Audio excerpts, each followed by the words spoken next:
Hello friends, Jai Bharat, Jai Hindustan and welcome to Bourbon Part 3 where we are going to discuss about the Mongol policy of this personality of Delhi Sultanate or the first dynasty of Delhi Sultanate, slave dynasty और you में से गुलाम वंश। तो यहाँ पर हम बलबन के Mongol नीति की बात करेंगे। बलबन जो कि 9th रूलर था इस गुलाम वंश का, और आप जानते हैं गुलाम वंश दिल्ली सल्तनत का पहला वंश था। स्लेव डायनेस्टी से इंग्लिश में कहते हैं, ऐसे मामलुक या इल्बरी डायनेस्टी भी कहते हैं, सब कुछ बता चुका हूं मैं। मामलुक या इल्बरी डायनेस्टी से कहा जाता है, तो ये मैं पहले बता चुका हूं सारा डिटेल, ठीक है। और अगर देखा जाए तो दिल्ली सल्तनत में 5 वंश मैं बता चुका हूं। पहला गुलाम वंश, फिर उसके बाद खिलजी वंश, फिर उसके बाद तुगलक वंश, फिर सैयद वंश और आखिरी वंश लोदी वंश। सब पे हम डिटेल चर्चा करेंगे धीरे धीरे, ठीक है। तो थोड़ा सा हम रिवाइज कर लेते हैं। देखिए बलबन जो था, मैंने बताया था पिछले 2 वीडियो में मैं बता चुका हूं कि ये बलबन कौन था, तो इस इल्तुतमिश का गुलाम था, ठीक है, स्लेव था, ये बता चुका हूं। पहले एक्चुअली इसे गजनी में बेचा गया, अफगानिस्तान के गजनी में, और फिर दिल्ली में यहां पर बाद में इल्तुतमिश इसे खरीदता है, ठीक है। इसे हमें बहुत ज्यादा डिटेल में नहीं जाना है, रिवाइज कर लेते हैं। देखिए थोड़ा सा, चूंकि हम गुलाम वंश को देख रहे हैं, उसके बाद हम मंगोल नीति की भी बात करेंगे। देखिए भारत पर पहला मुस्लिम आक्रमण अरबों का होता है मोहम्मद बिन कासिम के लीडरशिप में 712 एडी में। भारत में मुस्लिम सत्ता की स्थापना नहीं होती और ये आक्रमण होता है सिंध पर। आज का जो पाकिस्तान है, वो जो सिंध का जो एरिया है वहां पे होता है, ठीक है। ये वाला जो एरिया है सिंध का, यहाँ पे होगा, ठीक है। उस समय भारत का पार्ट था ये सफल मुस्लिम आक्रमण अगर कहा जाए, पहला सफल मुस्लिम आक्रमण। इसके पहले भी हो चुके थे। दूसरा और तीसरा आक्रमण जो होगा मुस्लिम आक्रमण, वो तुर्कों का होगा और ये अफगानिस्तान से होगा, ठीक है। पहला मोहम्मद गजनबी का होगा, ठीक है। लेकिन इसका मकसद भारत में मुस्लिम सत्ता की स्थापना नहीं थी, लूटपाट करना था, धन संपत्ति लूटना था। ये लूटता है मंदिरों को बुरी तरह से यहाँ पे और वापस चला जाता है। लेकिन जब मोहम्मद गोरी का आक्रमण होता है, दूसरा तुर्क आक्रमण और तीसरा मुस्लिम आक्रमण इसी अफगानिस्तान से, तो आप देखेंगे कि उसके बाद भारत में दिल्ली सल्तनत के पहले वंश गुलाम वंश की स्थापना हो जाती है, और यह स्थापना की जाती है मोहम्मद गोरी के ही प्रिय स्लेव कुतुबुद्दीन ऐबक के द्वारा। इसकी सारी पीछे की कहानी क्या है पहले मैं बता चुका हूं, ठीक है। अगर देखा जाए तो कुतुबुद्दीन ऐबक के बाद आराम शाह आता है बहुत कम दिनों के लिए, और उसके बाद फिर इल्तुतमिश आ जाता है। यही इल्तुतमिश जो है इस बलबन का मास्टर है, यानी बलबन इसका स्लेव है, जिसकी चर्चा मैं कर रहा था। और इल्तुतमिश का शासनकाल चलेगा 1210 से लेकर 1236 तक, 1236 एडी तक। तो कहीं कहीं 1211 एडी से लेकर 1236 भी एडी भी देता है, ठीक है, किसी किसी किताब में। इल्तुतमिश के बाद रजिया, बहराम शाह, मसूद शाह, तो 4 साल के लिए रजिया बनेगी। उसके बाद ये बहुत कम दिनों के लिए दोनों बनेंगे शासक। उसके बाद आएगा नसरुद्दीन महमूद, जो कि 20 साल तक शासन करेगा, 1246 से 1265 एडी तक, यानी बलबन के पहले तक, और फिर 1265 से 1287 एडी तक रहेगा बलबन, ठीक है। तो इसमें मैंने बताया था कि नसरुद्दीन महमूद जो बेसिकली जो है ये बलबन का दामाद है। बलबन अपनी बेटी की शादी नसरुद्दीन महमूद से करता है, और ये रिलीजियस माइंडेड पर्सन है। इसको दरवेश किंग कहा जाता था, ठीक है। इसको राजपाट में मन नहीं लगता था, ठीक है। ये धार्मिक कार्य ज्यादा किया करता था। कहा जाता है कि राजकोष से भी ये पैसा नहीं लेता था, ठीक है। अपना खर्च कुरान की आयतें लिखकर और टोपी ओपी सिल के ये चलाता था, ठीक है। तो एक तरह से नसरुद्दीन महमूद ने बलबन को पूरी ऑथोरिटी दे रखी थी, तो इसीलिए कहा जाता है कि बलबन जो है ये तो इसका एक्चुअल शासन है 1265 से 1287 तक। लेकिन इसके पहले जो नसरुद्दीन महमूद का शासनकाल है 1246 से लेकर 1246 एडी से लेकर 1265 एडी तक, वो भी एक तरह से इनडायरेक्टली बलबन के ही हाथ में था, ठीक है। और इसकी मृत्यु के बाद 1265 से 1287 एडी तक शासन संभालता है बलबन। तो एक तरह से देखा जाए तो बलबन ने लगभग 40 साल शासन किया, 20 साल नसरुद्दीन महमूद का और 20 साल इसने अपना। 20 साल जब नसरुद्दीन महमूद के डेपुटी के रूप में नायबे मामलिकात एक पद हुआ करता था, डेपुटी ऑफ द सुल्तान, तो बहुत ही महत्वपूर्ण पद था। मतलब सुल्तान के बाद नायबे मामलिकात का ही पद था। तो डेपुटी के रूप में 20 साल शासन किया, पूरी ऑथोरिटी एज ए रूलर ये था, समझ लीजिए, बस नाम, सिर्फ नाम के लिए ये था। कौन? नसरुद्दीन महमूद। और इसकी मृत्यु के बाद बलबन खुद शासक बनता है और डायरेक्ट रूल करता है 1265 से 1287 ईडी तक। तो इस तरह से नसरुद्दीन महमूद के समय भी समझिए कि बलबन ही शासक था एक तरह से, सिर्फ ये नाम के लिए ही शासन, ये रूलर था, लेकिन शासन की अथॉरिटी पूरी बलबन के हाथ में थी। तो इस तरह से बलबन ने 40 साल तक शासन किया और उसके बाद बहुत ही कम दिनों के लिए कैकुबाद और क्यूमर, इनका कोई इंपॉर्टेंस नहीं है। सिर्फ ये क्रोनोलॉजी मैंने इसलिए लिख दिया था कि आपको याद हो जाए। ये क्रोनोलॉजी, कई बार क्रोनोलॉजी पूछ देता है गुलाम वंश का या किसी और वंश का भी, कि आप इस क्रम में या इस क्रम में पूछ देगा, शासकों का क्रम पूछ देगा, या तो सीधे ऑर्डर में या उल्टे ऑर्डर में। तो मैंने आपको एक तरीका भी बता दिया था। अब से ऐबक, आज से आराम शाह, इस बार से इल्तुतमिश, अब आज इस बार। देखिए एक और शासक यहां पर है, रजिया, यहां पे फिरोज होगा। देखिए ये शायद अगर मैंने पीछे छोड़ दिया हो तो आप इसको जरूर ध्यान दीजिएगा। अब आज इस बार, फिर राजस्थान, फिर यहां पर होगा, फिर फिरोज, रुकनुद्दीन फिरोज और फिर रजिया। शायद ये अगर पिछले वीडियो में छूट गया होगा तो आप इसको लिख लीजिएगा। इल्तुतमिश के बाद बनेगा रुकनुद्दीन फिरोज, ठीक है। देखिए यहां पर मैं लिखता हूं,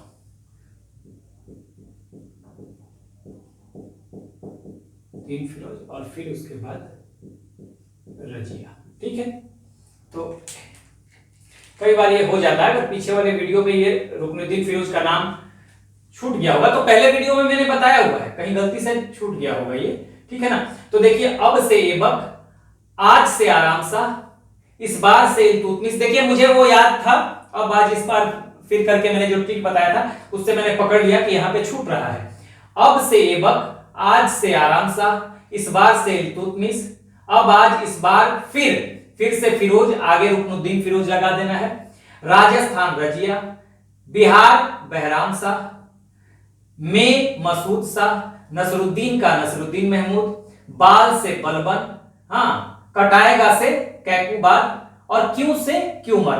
तो अब आज इस बार फिर राजस्थान, बिहार में नसरुद्दीन, बाल, कटाएगा क्यों। ये मैं यहां नहीं लिख रहा हूं क्योंकि मैंने पिछले दोनों वीडियो में ये ट्रिक बताया हुआ है।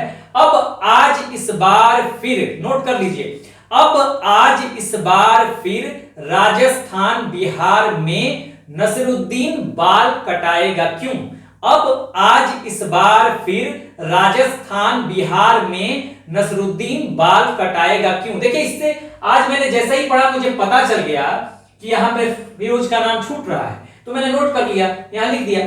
पिछले वीडियो में अगर ये छूट गया हो, क्योंकि वही लिखा हुआ है यहां पे था, छूट गया हो तो आप इसको वहां पे लिख दीजिएगा। अब से ऐबक, आज से आराम शाह, इस बार से इल्तुतमिश, ठीक है, फिर से फिरोज, राजस्थान से रजिया, ठीक है, बिहार से बहराम शाह, में से मसूद शाह, नसरुद्दीन से नसरुद्दीन महमूद, बाल से बलबन, ठीक है, कटाएगा से कैकुबाद और क्यों से क्यूमर। अब आज इस बार फिर राजस्थान, बिहार में नसरुद्दीन बाल कटाएगा क्यों। ये पूरा ट्रिक बता चुका हूं मैं, तो ये मैंने बता दिया आपको, ठीक है। ये छूट गया होगा पिछले वीडियो में, कभी कभी ऐसा होता है, ठीक है।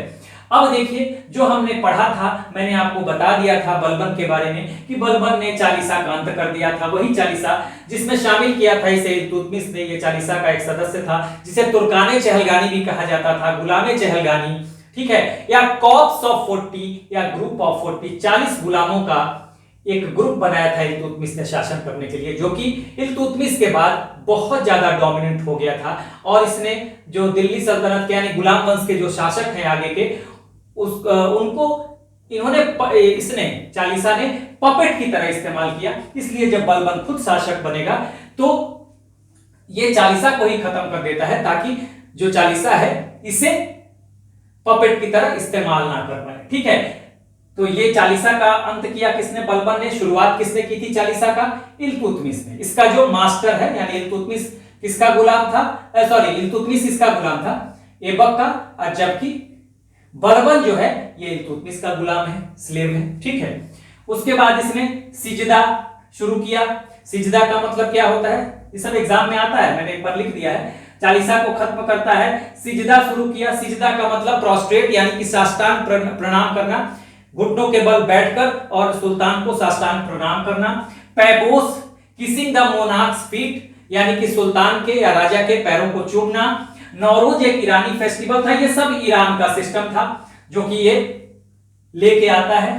इसने नौरोज मनाना शुरू किया। राजत्व का सिद्धांत, थियरी ऑफ किंगशिप क्या था इसका, ये कहता था कि जो सुल्तान है वो जिल्ले इलाही है यानी शैडो ऑफ गॉड है, यानी खुदा की छाया है, ईश्वर की छाया है। सुल्तान जो है वो नियाबते खुदाई है। ठीक है, यानी कि नियाबते खुदाई का मतलब क्या है, रिप्रेजेंटेटिव ऑफ गॉड, ईश्वर का प्रतिनिधि है। ये कहता था कि पैगंबर के बाद सुल्तान का ही स्थान होता है और सुल्तान जो कह देता है वही सही है। ठीक है ना, तो ये आप इसका राजत्व का सिद्धांत था, ये मैंने बता दिया था। ठीक है, एक दो चीजें और थी। तो ये नियाबते खुदाई और जिल्ले इलाही दोनों जो था वो बलबन का एक तरह से, बलबन ने अपनी उपाधि ली थी।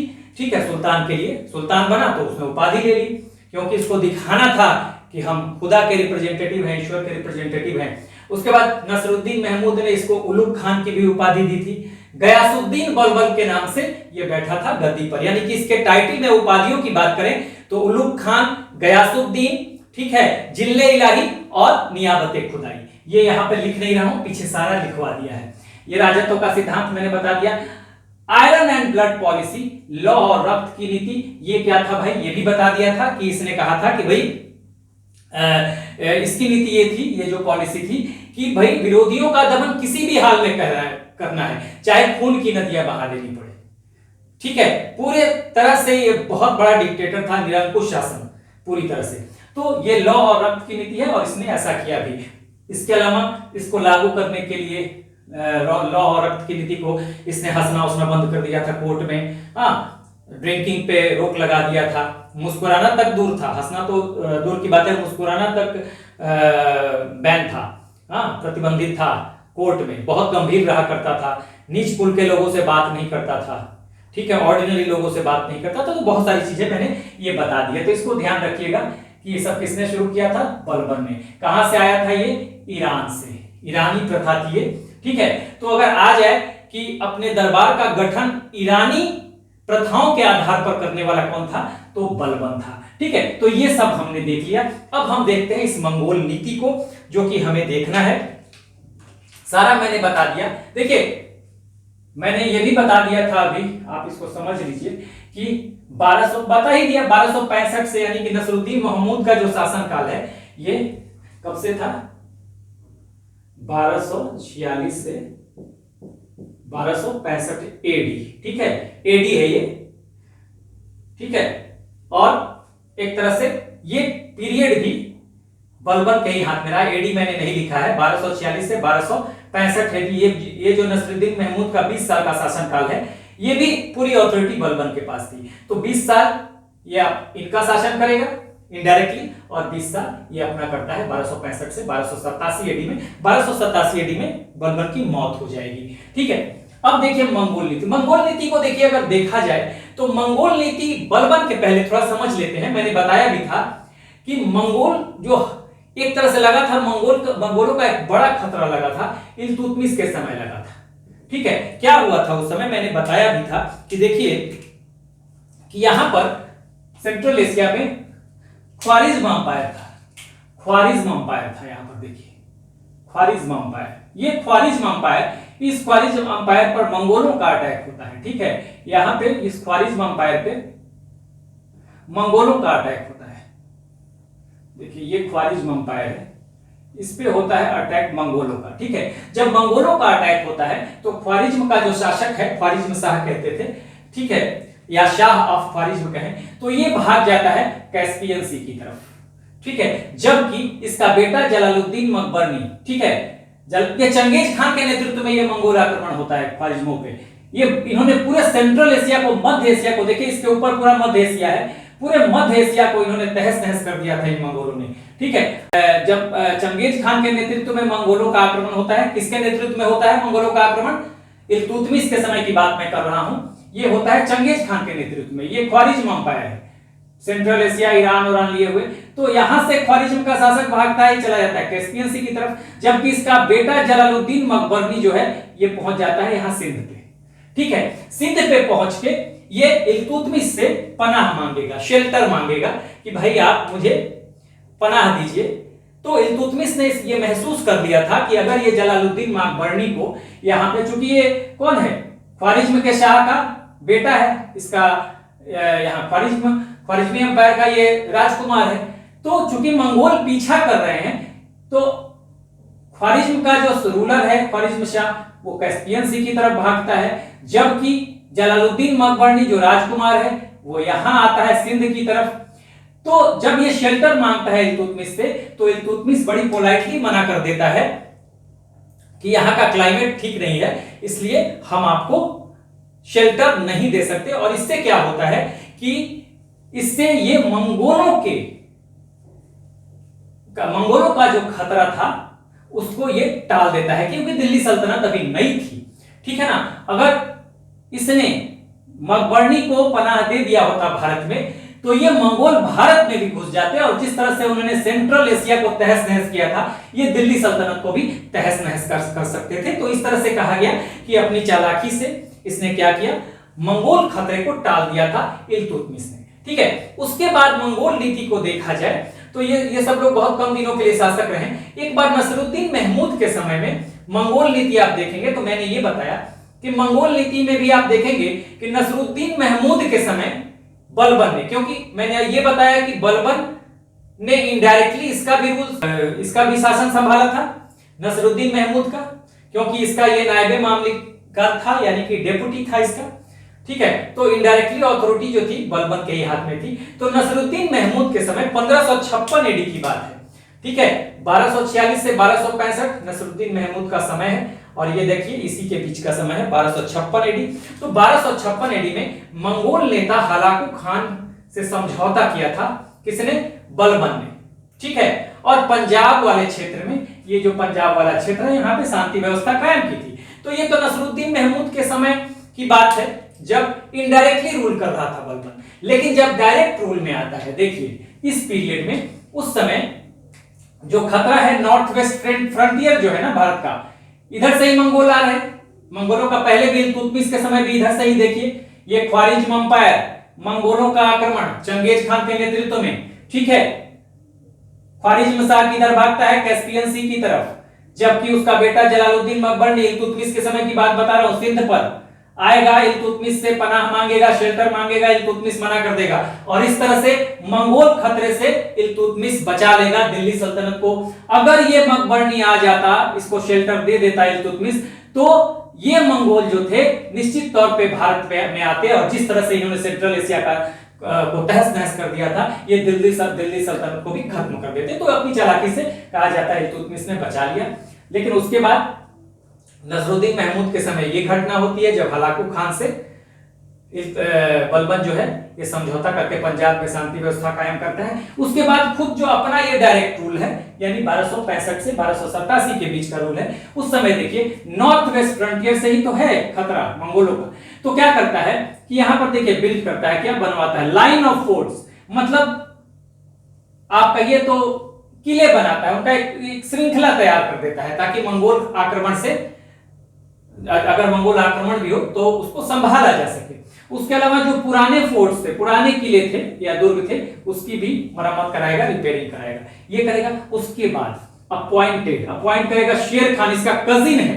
ठीक है, कजिन है, इसको नॉर्थ वेस्ट फ्रंटियर पे अपॉइंट कर देगा। ठीक है, नॉर्थ वेस्ट फ्रंटियर पे की जिम्मेदारी देगा शेर खान को।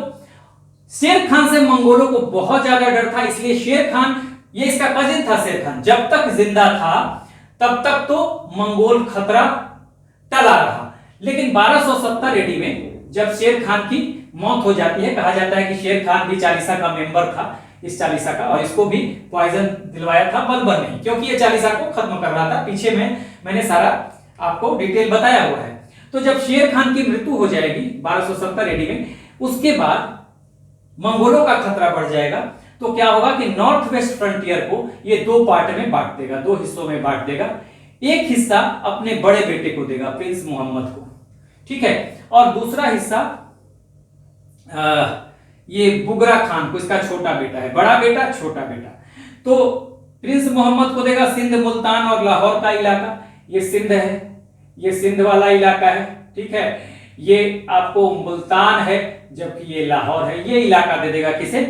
ये देगा प्रिंस मोहम्मद को, अपने बड़े बेटे को। जबकि पंजाब के ही क्षेत्र में, भारतीय पंजाब जो है, ये जो भारत का पंजाब है, उसी क्षेत्र में सुनाम और समाना पड़ता है, इसकी जिम्मेदारी देगा अपने छोटे बेटे बुगरा खान को, ठीक है, बुगरा खान को दे देगा। अब एक चीज और यहां पर नोट कर लीजिए, यहां पर प्रिंस मोहम्मद के समय में दो साहित्यकार थे। एक तो था अमीर खुसरो, मैंने पहले भी बताया है, ये लिख लीजिएगा, खुसरो, और एक तो अमीर खुसरो और दूसरा अमीर हसन।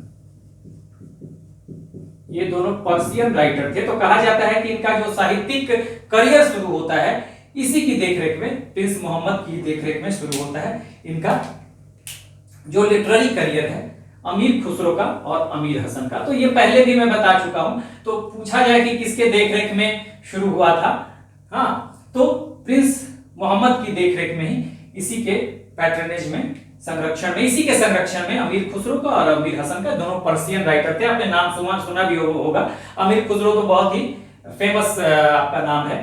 तो करियर इनका शुरू होता है इसी के समय, मैंने लिख दिया यहां पर, ठीक है, पहले भी बता चुका हूं। अब देखिए यहां पर मैंने बताया क्या कि शेर खान की डेथ के बाद north west, NW stands for north west frontier. North west frontier दो पार्ट में बांटता है। प्रिंस मोहम्मद जो इसका बड़ा बेटा है, उसको जिम्मेदारी देता है सिंध, मुल्तान और लाहौर का, सिंध, मुल्तान और लाहौर का, ठीक है। जबकि बुगरा खान जो भारतीय पंजाब है, इधर भारतीय पंजाब है, उसकी जिम्मेदारी वहां पे है सुनाम और समाना, उसकी जिम्मेदारी छोटे बेटे बुगरा खान को। याद रखिएगा, प्रिंस मोहम्मद बड़ा बेटा, बुगरा खान छोटा बेटा, ठीक है। अब देखिए यहां पर मुल्तान, जब शेर खान की मृत्यु हो जाती है, तो मैंने बताया कि जब तक शेर खान जिंदा है तब तक तो मंगोलों पर एक तरह से उसका डर है। लेकिन शेर खान की मौत के बाद 1200 मंगोलों का आक्रमण शुरू हो जाता है और 1286 में मंगोल एक बार मुल्तान पे अटैक करते हैं। जब मुल्तान पे कौन है? प्रिंस मोहम्मद है। मुल्तान पर मंगोलों का आक्रमण, तो मुल्तान है, लाहौर है, सब तो इसी की जिम्मेदारी है। तो उस समय इसी युद्ध में 1286 एडी में जब मंगोलों का आक्रमण होता है तो डेथ हो जाती है, किसकी मृत्यु हो जाती है? प्रिंस मोहम्मद की, यानी प्रिंस मोहम्मद की मृत्यु हो जाएगी। यहां पर लिख दिया है मैंने, प्रिंस मोहम्मद की मृत्यु हो जाएगी। और आपको इसके बाद, प्रिंस मोहम्मद की मृत्यु के बाद बलबन क्या करेगा? लाहौर तो कैप्चर कर लेगा, लाहौर तो ये कैप्चर कर लेगा, क्योंकि इस एरिया को सिंध, मुल्तान और लाहौर जो है ये सब किसकी देखरेख में, किसकी जिम्मेदारी थी? प्रिंस मोहम्मद की, बड़े बेटे की। लेकिन इसकी जब डेथ हो जाएगी तो बलबन तो बाद में कैप्चर कर लेगा, लाहौर को भी, मुल्तान को भी देखा जाएगा तो कैप्चर कर लेगा। लेकिन कहा जाता है कि रावी नदी के वेस्ट में मंगोलों का कंट्रोल जो है वो रहेगा, ठीक है। इस लड़ाई में अब ध्यान रखिएगा, जब डेथ हो जाएगी प्रिंस मोहम्मद की, तो उसके बाद इसी लड़ाई में बलबन जो है प्रिंस मोहम्मद को, अपने बड़े बेटे को एक उपाधि देगा। और वो क्या, कौन सी उपाधि है? शहीद आजम। तो मोस्ट इंपॉर्टेंट यहां पर, मोस्ट इंपॉर्टेंट, बलबन ने अपने बड़े बेटे को कौन सी उपाधि दी थी? तो शहीद आजम की उपाधि दी थी। कब दिया था? जब मंगोलों से लड़ाई हुई थी 1286 एडी में, ठीक है। जब मंगोलों से लड़ाई हुई थी 1286 एडी में, तो उस समय जब मृत्यु हो गई थी बड़े बेटे प्रिंस मोहम्मद की, तो इसने प्रिंस मोहम्मद को उपाधि दे दी थी शहीद आजम की। तो इस सवाल आएगा, शहीद आजम की उपाधि प्रिंस मोहम्मद को किसने दी? बलबन ने दिया। कब दिया? तो उसकी मृत्यु के बाद। कब मृत्यु हो गई? तो मुल्तान पर जब मंगोलों का आक्रमण होता है 1286 ईडी में, ये बात है। अब मैंने ये बताया कि बलबन ने लाहौर कैप्चर कर लिया, लेकिन रावी नदी के वेस्ट में, देखिए आपको आइडिया होना चाहिए, हमेशा मैं बताते रहता हूं, ये है सिंधु नदी, ठीक है। सिंधु के बाद आप देखेंगे तो झेलम, झेलम के बाद चेनाब और चेनाब के बाद रावी, ठीक है, यहाँ पे रावी नदी ऐसे। तो रावी नदी के वेस्ट में कहा जाता है कि मंगोलों का, रावी नदी क्योंकि थोड़ा और नीचे आप बना लीजिए, तो अफगानिस्तान में इधर चला जाए, थोड़ा और नीचे बना लीजिए इस तरह से, ठीक है। तो रावी नदी के वेस्ट में, रावी के बाद आपको व्यास भी है, इधर से ये सतलज है, ये व्यास है, लेकिन आप इस सतलज को और व्यास को छोड़ दीजिए, सतलज, ये रावी नदी के वेस्ट में, इधर वेस्ट, ये पाकिस्तान वाला, तो थोड़ा ये अफगानिस्तान में हम आ जा रहे हैं, तो इधर नहीं, तो यहां देखिए, ये तो यहां से, ठीक है। तो रावी के वेस्ट में ये रावी नदी है, ये है रावी नदी। तो रावी नदी के जो वेस्ट का एरिया है, पश्चिम का एरिया है, इधर मंगोलों का जो कंट्रोल है वो बना रहेगा। रावी नदी, इंडस ध्यान रखिएगा, पहले इंडस, फिर झेलम, झेलम के बाद आपको चेनाब, और चेनाब के बाद ये चौथी नदी रावी, उसके बाद ये लास्ट में सतलज है, और फिर सतलज से निकलता हुआ ये व्यास है। तो सतलज और व्यास पे नहीं जाना है, ये लास्ट ये रावी नदी जो है ना, तो रावी के वेस्ट में जो होगा कंट्रोल, वो मंगोलों का ही कंट्रोल रहेगा। हालांकि इधर देखिए लाहौर मुल्तान वाला क्षेत्र बलबन जीत लेगा, लेकिन इधर का रावी नदी के वेस्ट में मंगोलों का कंट्रोल रहेगा। एक और बात, मैंने बताया था कि बलबन बहुत गंभीर रहता था, और यहां तक कि कहा जाता है कि मुस्कुराता नहीं था, शराब नहीं पीता था, जॉवियल कंपनी में नहीं रहता था, यानी कि हंसी मजाक जहां पे हो वहां पे नहीं रहता था, हंसी मजाक करता भी नहीं था, अपना वो बहुत ही गंभीरता के साथ अपना वो कोर्ट अफेयर्स को देखता था और उसे हैंडल करता था, ठीक है, ताकि राजा को कोई, सुल्तान को कोई हल्के में ना ले, उसका मानना था। इवन जब इस लड़ाई में, मैंने पहले भी बताया था, 1286 ईडी में मंगोलों का मुल्तान पे अटैक होता है और इसमें डेथ हो जाती है प्रिंस मोहम्मद की, और जब बलबन के पास ये खबर पहुंचती है कि उनका बड़ा बेटा इस युद्ध में मारा गया, उसका बड़ा बेटा इस युद्ध में मारा गया, तो भी वो गंभीर बना रहता है, और जितने देर तक वो रोता नहीं, बिल्कुल जितने देर तक वो कोर्ट में है, अपना डे टू डे का जो वर्क है वो काम कर रहा है बिल्कुल उसी तरह से, लेकिन जब वो अपने प्राइवेट कमरे में जाता है तो वहां फूट फूट के रोता है। ये बलबन की नीति थी, ठीक है, कि उसे किसी के सामने अपने आप को कमजोर नहीं दिखाना है, पूरी तरह से निरंकुशता दिखानी है उसे, ताकि सुल्तान का जो प्रेस्टीज है वो बना रहे।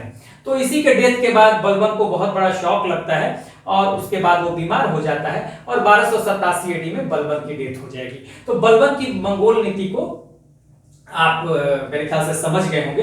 तो यहां पर देखिए, मैंने बता दिया कि नसरुद्दीन महमूद के समय में हलाकू खान के साथ समझौता करके, पूछेगा कि नसरुद्दीन महमूद के समय मोस्ट इंपोर्टेंट बलबन का किस मंगोल नेता के साथ समझौता होता है, तो हलाकू खान के साथ, और किस एरिया में शांति समझौता है, तो होता है तो पंजाब में। उसके बाद देखिए नॉर्थ वेस्ट फ्रंटियर पे उसने क्या किया, तो लाइन ऑफ फोर्ट्स बना दिया, मरम्मत कर दिया, और यहां पर किसे अपॉइंट किया पहले, तो पहले शेर खान को, ये ध्यान रखिएगा, पूछा जा सकता है, इसका कजिन था। लेकिन उसके बाद शेर खान के डेथ के बाद दो पार्ट में बांटता है, बड़े बेटे प्रिंस मोहम्मद को सिंध मुल्तान लाहौर की जिम्मेदारी देता है, छोटे बेटे बुरा खान को सुनाम और समाना की जिम्मेदारी देता है, ये भारतीय पंजाब में है, ठीक है, ये सब एरिया, और बाकी सिंध मुल्तान लाहौर मैंने बता ही दिया, सिंध मुल्तान लाहौर, ठीक है।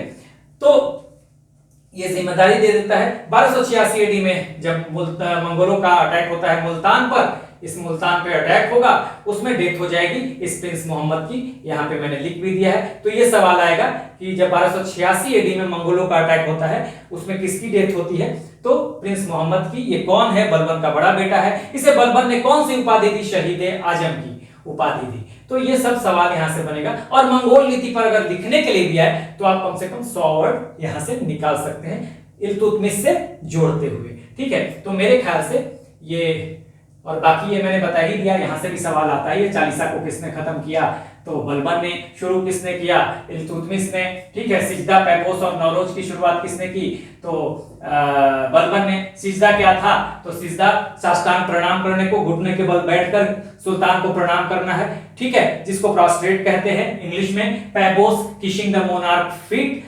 सुल्तान के कदमों को चूमना। नौरोज ईरानी प्रथा, ईरानी फेस्टिवल, ईरानी उत्सव था जिसे मनाना शुरू किया किसने, बलबन ने। तो ये सवाल पूछा जा सकता है कि अपने कोर्ट में ईरानी पद्धति को किसने अपनाया, दिल्ली सल्तनत का वो कौन सा सुल्तान था, पहला सुल्तान, या गुलाम वंश का वो कौन सा पहला सुल्तान था जिसने ईरानी प्रथा को अपनाया पूरी तरह से, तो आप कहेंगे बलबन। या कोर्ट का गठन हाँ, पर्शियन या ईरानी सिस्टम के आधार पर किया। तो बलबन राजत्व का सिद्धांत मैंने बता दिया। कौन है राजा भाई? तो थियरी ऑफ किंगशिप जिसको कहते हैं, जिल्ले इलाही है राजा। हाँ, शैडो ऑफ गॉड है, यानी ईश्वर की छाया है। नियाबत खुदाई है, यानी कि वो रिप्रेजेंटेटिव ऑफ गॉड है, ईश्वर का प्रतिनिधि है। ठीक है, पैगंबर के बाद सुल्तान का ही स्थान है, इसलिए जो भी सुल्तान कह रहा है वो समझ लीजिए कि ईश्वर का कहा गया, ईश्वर द्वारा कहा गया है। तो ये राजत्व का सिद्धांत था। लॉ और रक्त की नीति, आयरन एंड ब्लड पॉलिसी क्या था भाई? तो आयरन एंड ब्लड पॉलिसी जो है किसने शुरू किया? बलबन ने शुरू किया। ठीक है, क्या था? तो अपने विरोधियों का दमन किसी भी हद तक जाके करना है, चाहे उसके लिए कितना भी खून खराबा करना पड़े। तो ये सब सारी, यहां से भी सवाल बनेगा और यहां से भी आपको लिखने के लिए भी आ सकता है और सवाल भी बन सकते हैं। तो इस तरह से हमने पूरी तरह से बलबन को खत्म कर लिया। बलबन के बाद आप देखेंगे कि इनका कोई इंपॉर्टेंस नहीं है। थोड़ा बहुत जब हम इनको बैकग्राउंड बनाते हुए जब हम खिलजी वंश को पढ़ेंगे तो वहां पे इनको बैकग्राउंड बनाते हुए थोड़ी सी जानकारी ले लेंगे। बलबन के बाद इनका कोई इंपॉर्टेंस नहीं है, कैकुबाद और क्यूमर का। हाँ, बलबन के बाद अगर देखा जाएगा तो मुख्य रूप से फिर ये दोनों तो शासक बनेंगे, लेकिन ये भी नाम मात्र के शासक हैं, बहुत कम दिनों के लिए। और इनको रास्ते से हटा देगा कौन? हटाएगा जलालुद्दीन फिरोज खिलजी, और आगे वो खिलजी वंश की स्थापना कर देगा। और इस तरह से हम लोग दिल्ली सल्तनत के दूसरे वंश खिलजी वंश यानी खिलजी डायनेस्टी में इन कर जाएंगे। गुलाम वंश पहला वंश, स्लेव डायनेस्टी पहला वंश, और दूसरे वंश में हम इन करेंगे अगले वीडियो से, यानी कि खिलजी डायनेस्टी में इन करेंगे। और खिलजी डायनेस्टी के बाद आप तीसरा डायनेस्टी होगा तुगलक डायनेस्टी, चौथा डायनेस्टी सैयद डायनेस्टी, और अंतिम डायनेस्टी जो होगा दिल्ली सल्तनत का वो लोधी डायनेस्टी होगा। तो अगला डायनेस्टी जो हम शुरू करेंगे दिल्ली सल्तनत का वो होगा कौन सा? खिलजी डायनेस्टी। तो अभी लीजिए आप screenshot. So this is the end of the video. Do like, share and subscribe. Take care. Keep smiling. Jai Hind.